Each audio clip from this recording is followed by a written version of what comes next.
When you come up with a solution, when people are looking for a way to divide space, or they're puzzled about what to do, and you come up with something that's both beautiful and flexible and inspiring, you know you're adding value to that person. And I think the thing I'm proudest about the most is that I make something that adds value to people's lives.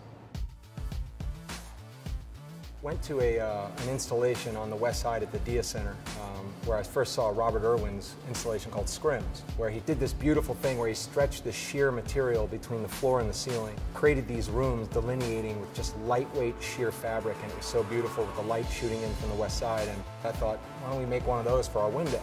Went out and bought a Bed Bath & Beyond shower curtain, frosted, and stretched it over a plywood frame and hung it in the window. And one day, someone walked by. It was a French stock trader, lived on Soho with a really cool loft that had way too much space, no walls, but it only light on one end of it. And he said, can I get this to slide and divide my space?